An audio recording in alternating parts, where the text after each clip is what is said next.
প্রাইমের এই মুহূর্তে প্রাইম খবর আপনাদেরকে দেব।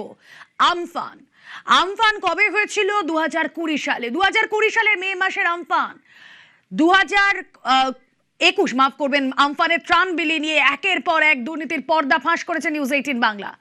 বাড়ি তৈরির ক্ষতিপূরণ বিলিতে 13 বেনিয়মের তথ্য। কি কি সেই তথ্য আমরা আপনাদেরকে আমরা তুলে ধরেছি, আমরাই দেখিয়েছি। আমফানের প্রভাব পুরুলিয়াতে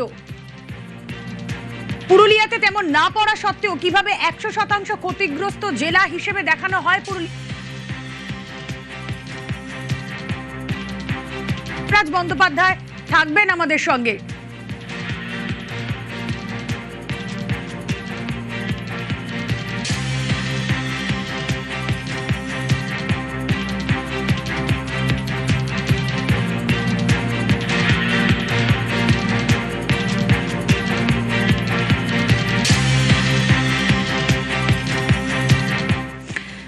আমফানের ত্রাণের ক্ষতিপূরণে কিভাবে পদে পদে বেনিয়ম হয়েছে ডিটেইলে জানাবেন সোমরাজ বন্দ্যোপাধ্যায় রয়েছেন সঙ্গে। সোমরাজ,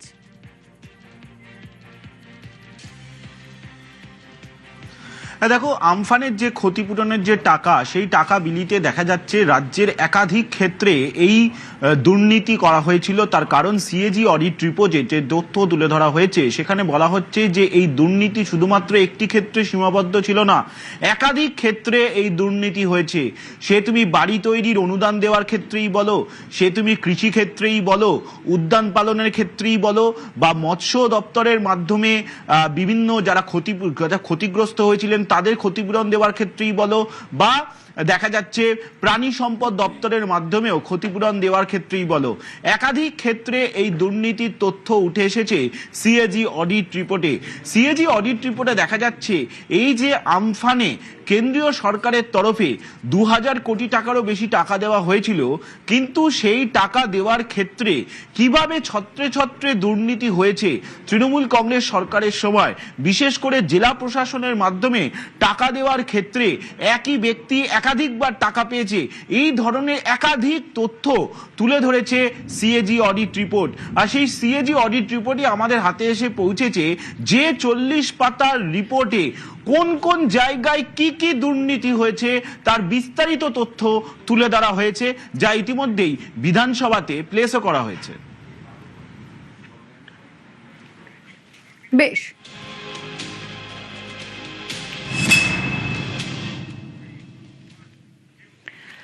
মৎস্য দপ্তরে দুর্নীতির আমফানের ক্ষতিপূরণ বিলিতে শুধু ঘর তৈরির টাকাতে নয়, দুর্নীতির নজিরবিহীন বেনিয়মের ছবি ফুটে উঠল মৎস্য দপ্তরেও। ক্যাগ রিপোর্টে কি কি বিস্ফোরক তথ্য জানবো, প্রতিনিধি সোমরাজ রয়েছেন সঙ্গে। সোমরাজ,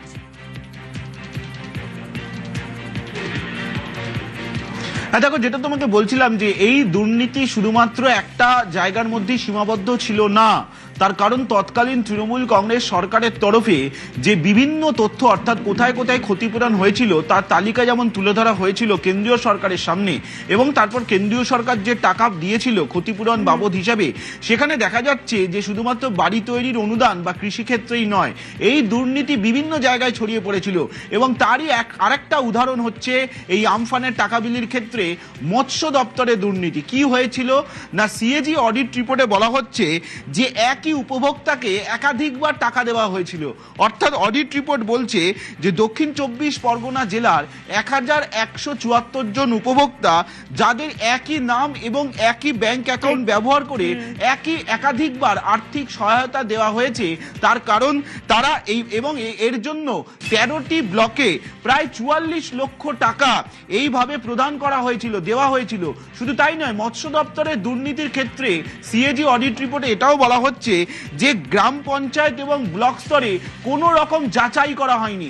যাচাই না করেই উপভোক্তাদের কাছে সরাসরি টাকা পৌঁছে দেওয়া হয়েছিল, যেখানে সরকারের যে নজরদারি ব্যবস্থা তা নিয়ে প্রশ্ন ওঠে। সিএজি অডিট রিপোর্টে এটাও বলা হয়েছে যে বরাদ্দ ছিল কিন্তু সেই টাকা খরচই করা হয়নি এই যারা ফিশারম্যান ছিলেন, অর্থাৎ যারা মৎস্যজীবী ছিলেন, যারা ক্ষয়ক্ষতির সম্মুখীন হয়েছিলেন দক্ষিণ 24 পরগনা জেলায় এই আমফানের দরুন, তাদের হাতে 45 লক্ষ টাকা পৌঁছালোই না।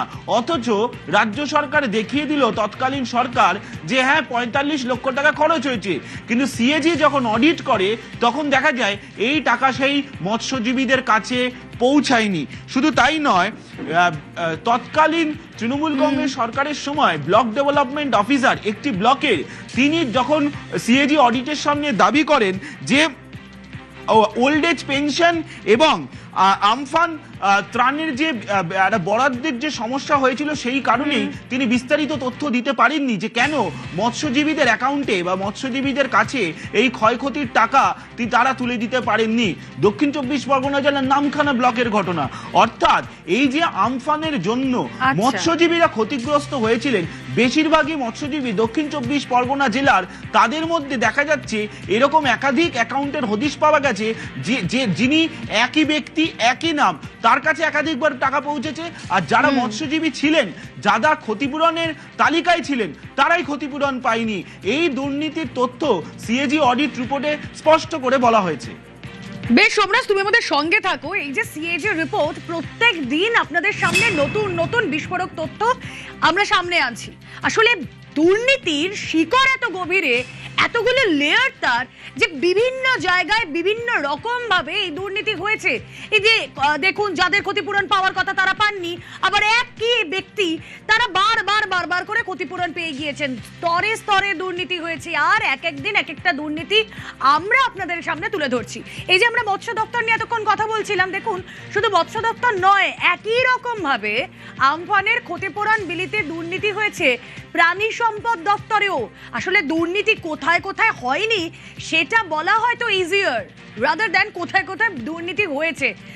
মৎস্য দপ্তরের পর প্রাণী সম্পদ দপ্তরেও দুর্নীতি। আসুন কথা বলি, প্রতিনিধি সোমরাজ রয়েছেন আমাদের সঙ্গে। সোমরাজ, মৎস্য দপ্তর আর তারপর প্রাণী সম্পদ দপ্তর, একটু বলো প্রাণী সম্পদ দপ্তরেও কিভাবে এই দুর্নীতির ছায়া?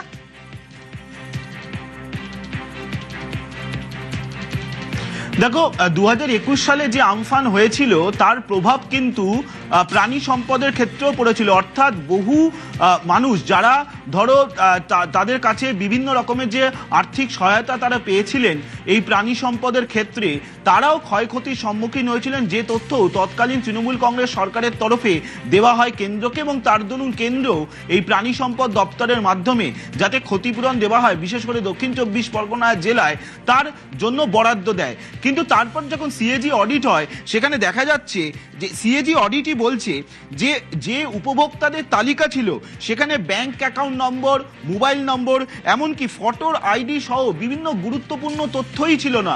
অর্থাৎ যাদেরকে ক্ষতিপূরণ দেওয়ার কথা ছিল প্রাণী সম্পদ দপ্তরের মাধ্যমে, তাদের কাছে তাদের অর্ধেকের বেশি গুরুত্বপূর্ণ তথ্যই ছিল না ব্যাংক অ্যাকাউন্টে, কিন্তু সেই ব্যাংক অ্যাকাউন্টে টাকা পৌঁছে গেল।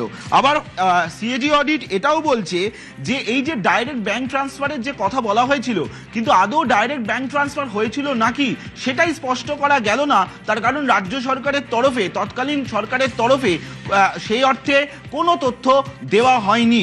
শুধু তাই না, এটাও বলা হচ্ছে যে 316 জনের ক্ষেত্রে একই মোবাইল নম্বর ব্যবহার করা হয়েছে, যা অবশ্যই চাঞ্চল্যকর। তার কারণ এটা একটা নজিরবিহীন, সাম্প্রতিক সময় দেখা যায়নি যে 316 জনের ক্ষেত্রে একটাই মোবাইল নম্বর ব্যবহার করা হয়েছে এবং তাদেরকে ক্ষতিপূরণের টাকা দেওয়া হয়েছে। সিএজি অডিট রিপোর্টে কিন্তু এই তথ্য উঠে আসছে, এবং দেখা যাচ্ছে এই যে 316 জনের ক্ষেত্রে একই মোবাইল নম্বর ব্যবহার করা হয়েছে, সেখানে প্রায় 17 লক্ষ টাকা ক্ষতিপূরণের টাকা পৌঁছে দেওয়া হয়েছে।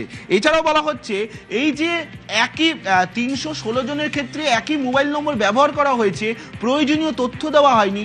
এর ফলে কোন কোন উপভোক্তা টাকা পেলেন তাদেরকে যাচাই করা সম্ভব হয়নি। এছাড়াও বলছে সিএজি অডিট রিপোর্টে যে যে টাকা বরাদ্দ ছিল, অতিরিক্ত টাকা, সেই টাকাও কিন্তু দেওয়া যায়নি। তার কারণ কারা উপভোক্তা সেটাই যাচাই করতে পারেনি তৎকালীন সরকার বা তৎকালীন সরকারের যারা দায়িত্বে ছিলেন জেলা প্রশাসনের তারা, এবং সেই কারণেই এই প্রাণী সম্পদ দপ্তরের মাধ্যমে যে ক্ষতিপূরণের টাকা দেওয়া হয়েছিল সেখানেও দুর্নীতি হয়েছে। সিএজি অডিট রিপোর্টে সে কথাই বলা হয়েছে। ওকে।